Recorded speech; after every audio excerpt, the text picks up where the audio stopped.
लकड़ियों का ढेर लगा हुआ है, गीली गीली लकड़ी है, और गीली लकड़ी अब जले कैसे?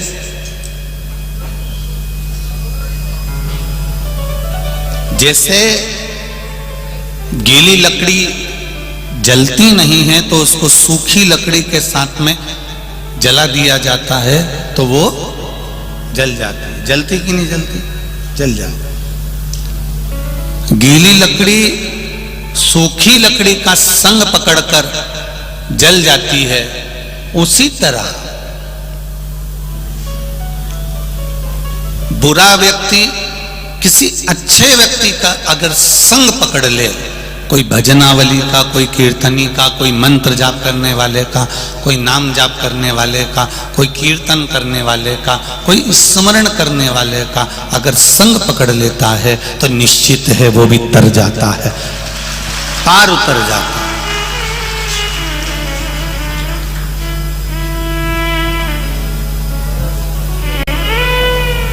पहले कथा में कहा है, एक लोहे का कीला, एक लोहे की कील, इस लोहे के कील को नदी के उस पार लेकर जाना है। तुम्हें नहीं जाना है, केवल कील को नदी के पार जाना, केवल उस लोहे के कीले को नदी के पार उतारना।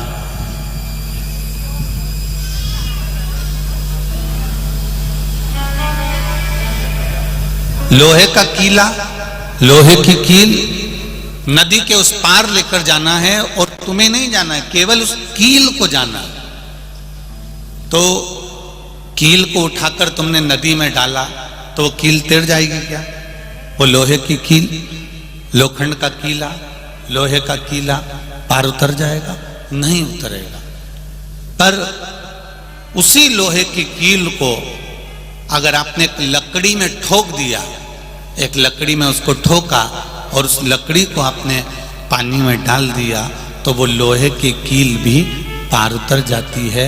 उसी तरह इस आत्मा को परमात्मा में ले जाकर ठोक दीजिए, उसके चरणों में ले जाकर छोड़ दीजिए, तो ये आत्मा पार उतर जाती है। परमात्मा का भजन कर कर पार उतरने का प्रयास कर जाती है।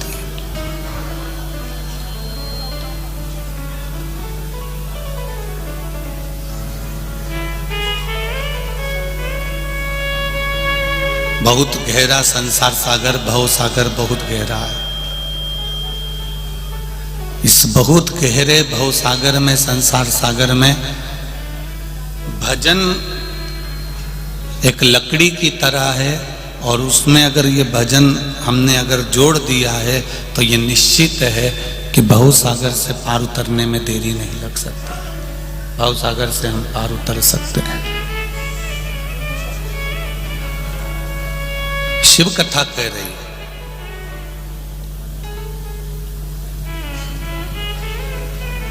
भगवान शंकर का संवाद कह रहा है, शिव तत्व कह रहा है।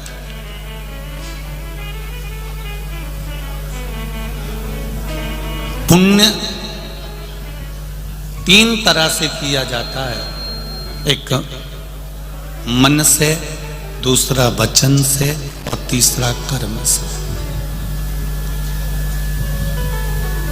पुण्य श्री शिव महापुराण की कथा ये मालेगांव को मिली है। अब उससे आप अंदाजा लगा लो कि कितना पुण्य मालेगांव वालों ने करा होगा, इसलिए पुण्य श्री शिव महापुराण की कथा मिली, प्राप्त हुई।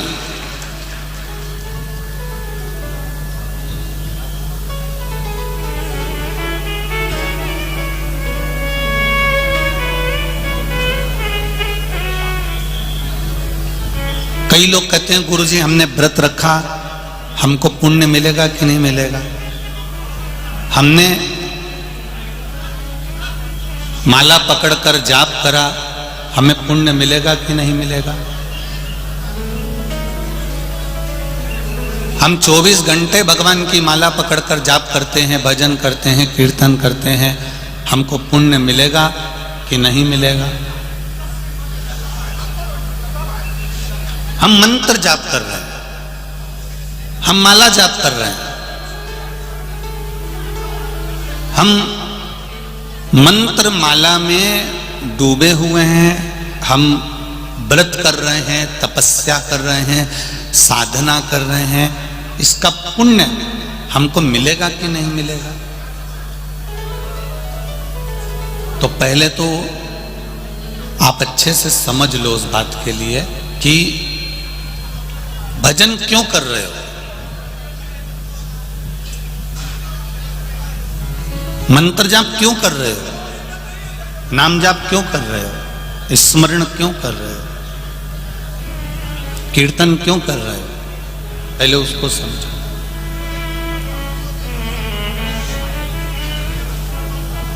हमने पुण्य कमाने के लिए कोई मंत्र का जाप नहीं करा, हमने पुण्य कमाने के लिए भगवान का भजन नहीं करा। हमने अगर भजन करा है तो केवल एक कारण से करा है कि अभी जो मनुष्य का शरीर मिला है, अगला जब जन्म हो तो ये मानव का शरीर ना मिलकर हम भगवान के चरणों में समाहित हो जाएं। बस कहीं ना कहीं हमें परमात्मा की प्राप्ति हो जाए, भगवान की प्राप्ति हो जाए। भजन करने का केवल एक कारण है परमात्मा को प्राप्त करना।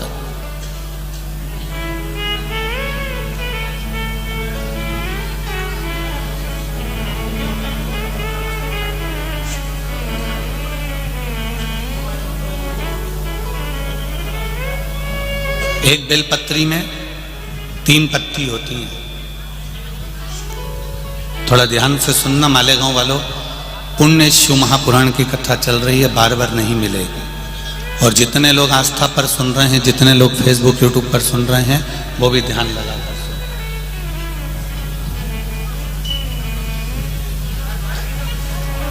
पुण्य शिव महापुराण की कथा की ये 3 बेलपत्र में 3 पत्तियां होती हैं।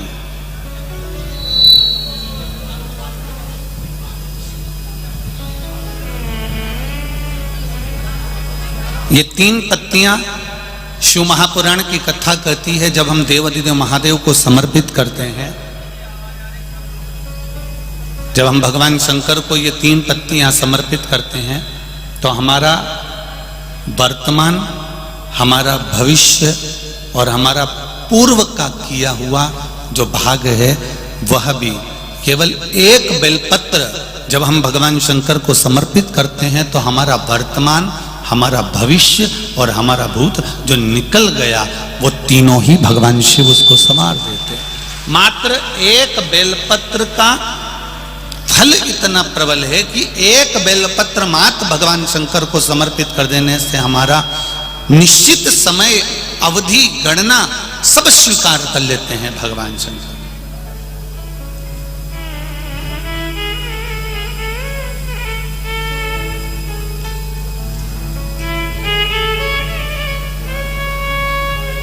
एक बेलपत्र की 3 पत्तियां नहीं है। एक बेलपत्र में जो ब्रह्मा विष्णु महेश हैं, एक बेलपत्र में जो हमारा जीवन है, एक बेलपत्र में जो हमारे देव अधिदेव महादेव विराजमान है, एक बेलपत्र में जो माँ जगज्जननी दुर्गा भवानी विराजमान है, एक बेलपत्र में जो नारायण लक्ष्मी विराजमान है, एक बेलपत्र में जो ब्रह्मा ब्रह्माणी विराजमान है, एक बेलपत्र के अंतर्गत जो मेरे देव अधिदेव महादेव की 64 योगनियां विराजमान है, एक बेलपत्र के अंतर्गत 33 कोटि देवी देवता विराजमान है, एक बेलपत्र के अंतर्गत संपूर्ण ब्रह्मांड का सुख विराजमान है। वो बेलपत्र कोई साधारण नहीं होती। शिव को चढ़ा देने पर वो बेलपत्री का सुख हमारे जीवन पर्यंत प्राप्त हो जाए।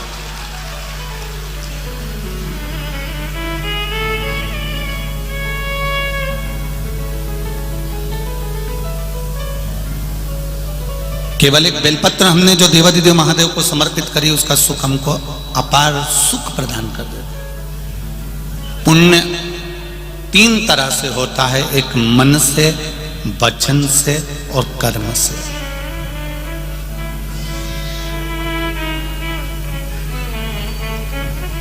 अब जरा ध्यान देना,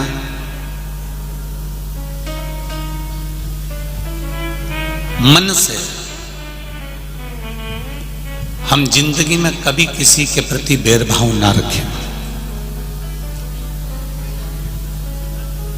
गलत अगर भोजन किया है तो हम गलत सोचेंगे, पर यदि भोजन करने के बाद भी हमने अगर भगवान के चरणारविंद का मात्र थोड़ा सा चरणोदक, थोड़ा सा अमृत तत्व ग्रहण कर लिया है, तो जो हमने भोजन ग्रहण भी करा है और मालूम पड़े कोई गलत जगह का भोजन कर लिया है और हमने शंकर भगवान पे चढ़ा हुआ वो जल थोड़ा सा हमने पी लिया है, तो हमारे भीतर अगर गलत भोजन चले भी गया है तो ये निश्चित है उस भोजन को शिव का चढ़ा हुआ चरणोदक पवित्र कर देता है, गंगा का जल मानकर उसको शुद्ध कर देता है।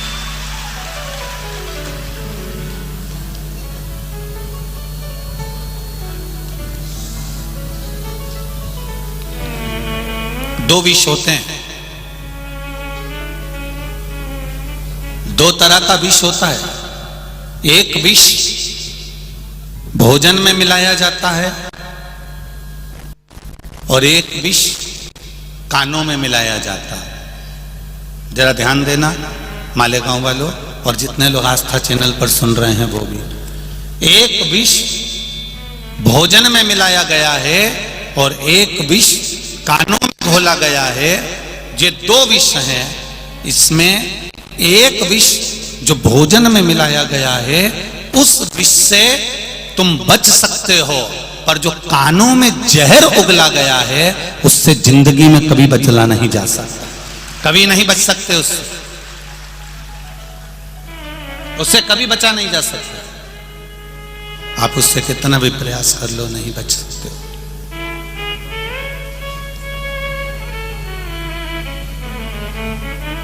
भोजन का विष निकल सकता है, पर कानों में जो घुला हुआ विष है ना, ये जिंदगी भर नहीं निकलता।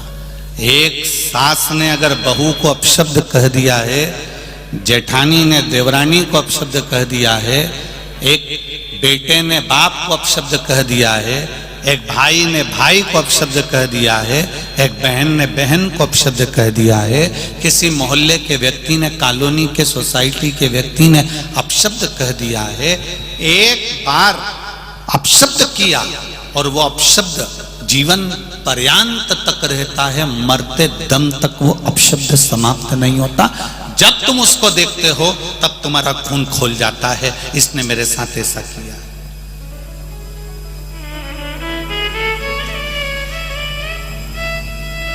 इसने मेरे साथ ऐसा किया, इसने मेरे साथ ये कर दिया, इसने मेरे साथ वो कर दिया। ये अपशब्द का जो विष है,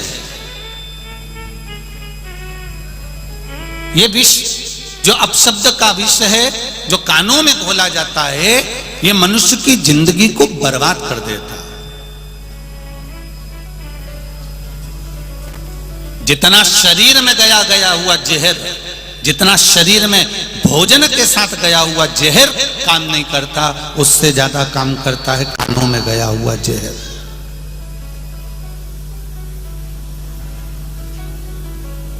आज संपूर्ण विश्व में, संपूर्ण ब्रह्मांड में करई किया जा रहा है। आज किसी को भी भोजन में जहर नहीं दिया जा रहा है। आज के जमाने में सबसे ज्यादा जहर उगला जा रहा है तो इन कानों में उगला जा रहा है।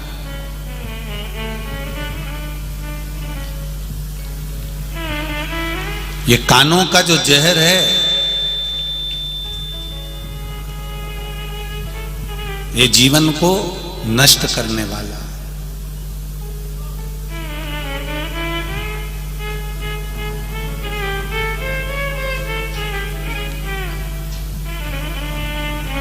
इसको हमें समझना चाहिए। एक बॉर्डर पर खड़ा हुआ सैनिक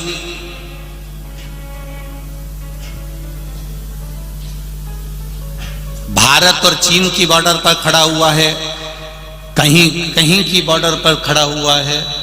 एक बॉर्डर पर खड़ा हुआ सैनिक वेतन के लिए नहीं लड़ता है, कि मुझे तनख्वाह मिल रही है इसलिए मुझे बॉर्डर पर जाकर इस कड़कड़ाती हुई धूप में, इस कड़कड़ाती ठंड में, इस कड़कड़ाती हुई बारिश में, इस बिजली में मुझे खड़ा रहना है।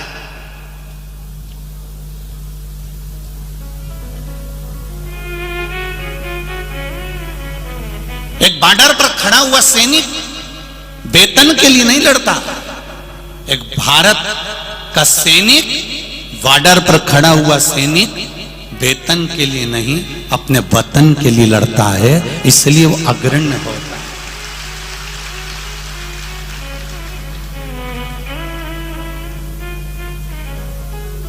वो वतन के लिए लड़ रहा है, अपने राष्ट्र के लिए।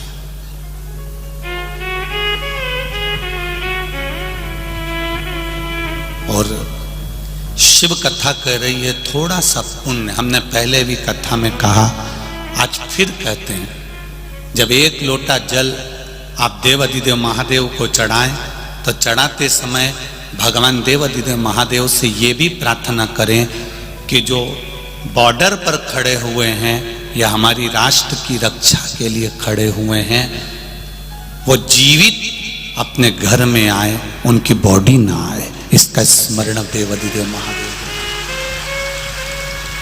जीवित अपने घर में आए। एक लोटा जल हमें वो बॉर्डर पर खड़े हुए सैनिकों के लिए जो राष्ट्र की सेवा में लगे हुए ये आदिक सभी लोग हैं, इनके लिए भी हमको एक लोटा जल समर्पित करना चाहिए कि राष्ट्र के लिए लड़ रहे हैं।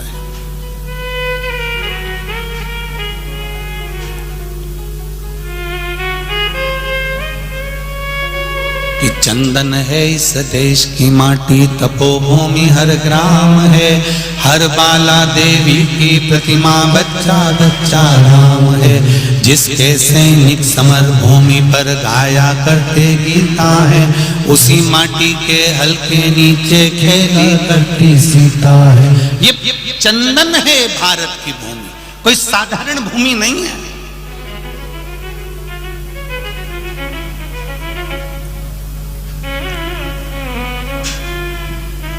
केवल एक थोड़ा सा विष कानों में घोला जा रहा है, थोड़ा सा विष तुम्हारे कानों में दिया जा रहा है धर्म को बदलने के लिए, सनातन धर्म को तोड़ने के लिए।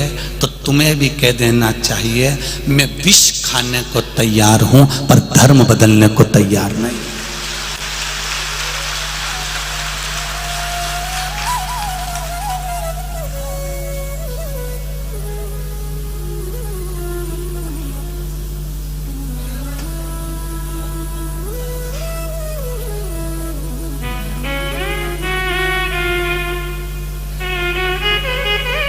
अपना धर्म छोड़कर, सनातन धर्म को छोड़कर हम अन्य धर्म में प्रवेश ना करें।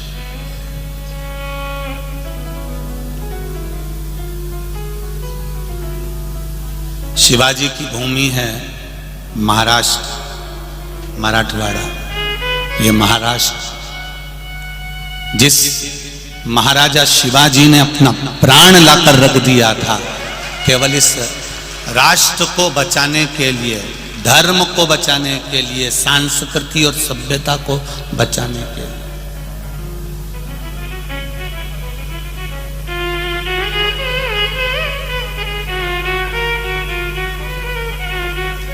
एक ही आवाज आती थी चारों तरफ से। जब महाराणा जब शिवाजी निकल कर जाते थे तो चारों तरफ से एक आवाज आती थी, हर हर महादेव। वो हर हर महादेव का शब्द शिवाजी से भी पूछा गया कि ये शब्द तुमको दिया किसने है? तो शिवाजी कहते हैं ये मेरी माँ का दिया हुआ शब्द है। मेरी माँ कहती है मैं तेरे साथ हर पल नहीं रह सकती, मैं तेरे साथ हर जगह नहीं जा सकती, मैं तेरे साथ हर युद्ध में शामिल नहीं हो सकती, पर बेटा शिवा, ए शिवाजी, माँ कहती है मैं भले तेरे साथ ना हूं पर मेरा शिव तेरे साथ में हर समय रहेगा। वो हर हर महादेव के रूप में रहा, वो आज भी साथ में, हर पल, हर घड़ी, हर क्षण।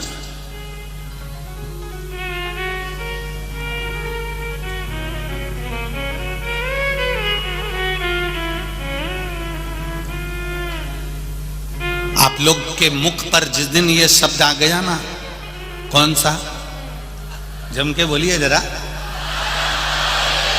जिस दिन आपके मुख पर ये शब्द आ गया, आप हमेशा कहते हो वहां तक जाना है, अरे काय को चिंता करता, मेरे पास गाड़ी है, मैं अब भी लेके आता हूं। लड़ाई हो गई, मेरे पास में मेरा भाई है, वो सब निपट लेगा। बीमारी आ गई, हमारा डॉक्टर है साथ में, वो कर लेगा, सब कुछ है। एक जरा सा तुमको कोई वहां से चल के तुम आई और वहां जाके खड़ी हो गई और तुम्हें कोई अंदर बैठने नहीं देता है, तो तुम क्या करती हो? अभी रुक जा। और उन्हें धीरे से पर्स निकाला, उसमें से मोबाइल निकाला और उसने फोन लगा कर कह दिया, लो बात कर लो जरा। हम अंदर नहीं बैठने देंगे, जब बोल दिया ना नहीं बैठने देंगे तो नहीं बैठने देंगे, तो बात करना मोबाइल पे। और उसने जो मोबाइल पकड़ाया और मोबाइल पे जैसे ही बात करी, इतने देर में तो आइए भाभी जी बैठी।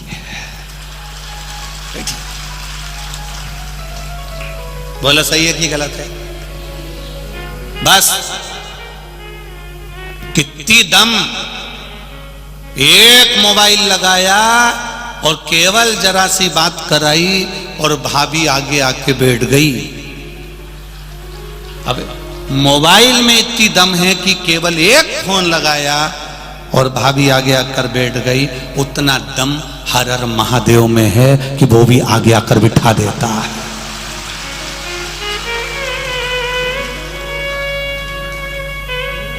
कोई आगे नहीं बैठने दे रहा है, कोई काम अटक गया है, कोई काम रह गया है, तो फिर मोबाइल लगाया जाता है, मैं यहाँ खड़ी हूँ तो मुझे लेने आ जाओ, बहुत भीड़ है, मैं बाहर खड़ी हूँ तो मुझे लेने आ जाओ।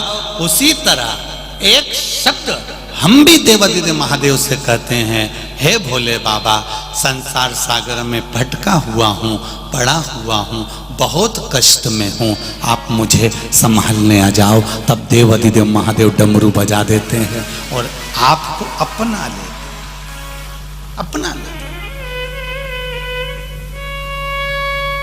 कितना विश्वास होगा। एक पत्र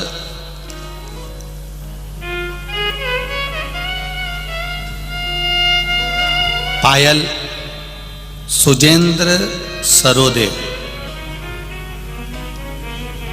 गोलेगांव भुसावल, जिनका मोबाइल नंबर ये है, 9 वर्ष की लड़की है। मैं चाहूंगा आस्था चैनल पर इस बच्ची को दिखाइएगा जरा। वेंटिलेटर पर पड़ी रही, सांप ने पांव में 3 बार डसा।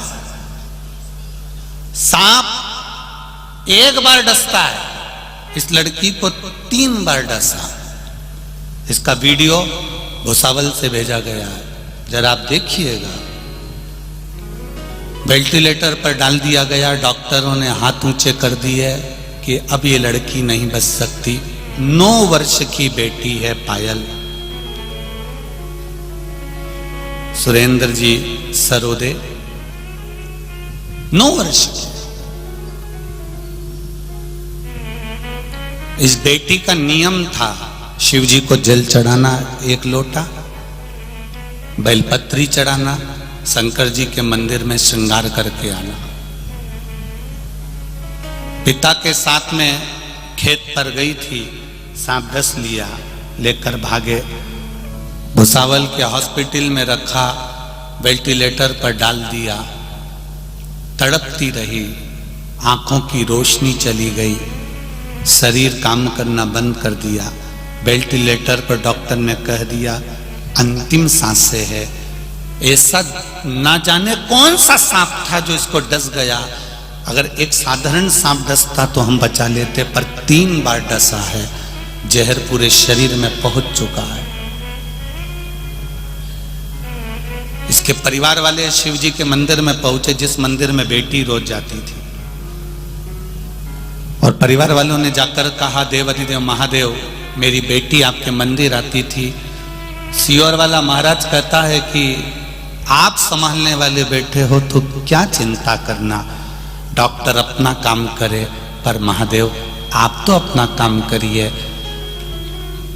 जल ले गए, बेटी के मुख में बेलपत्री का टुकड़ा मसल के बस रख दिया, क्योंकि शरीर में कुछ जान तो थी नहीं। पानी की 2 बूंद दी, बेटी के शरीर में हलचल उत्पन्न हुई। हलचल हुई, हिलना प्रारंभ करा और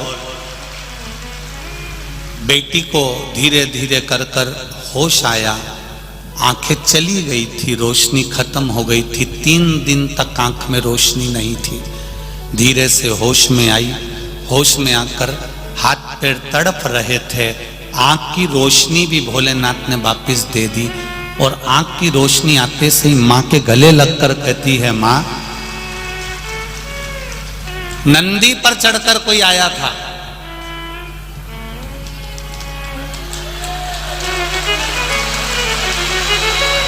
वो बेटी का फोटो देखिए जो तड़प रही है।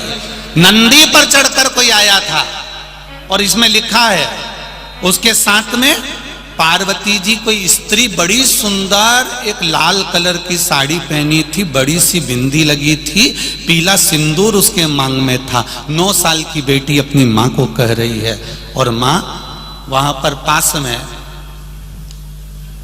वो सियोर वाला महाराज भी खड़ा होकर श्री शिवाय नमस्तुभ्यम चिल्ला रहा था।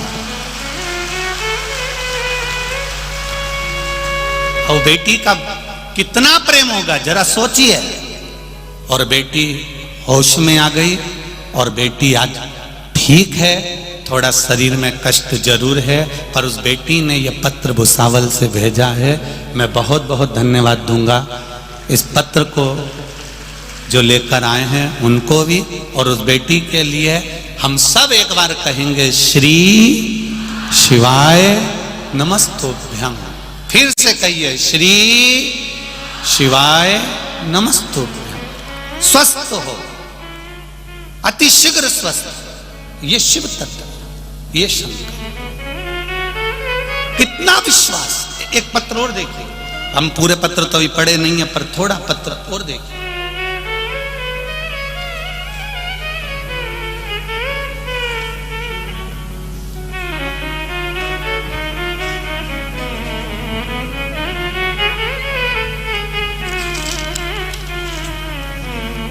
मोनिका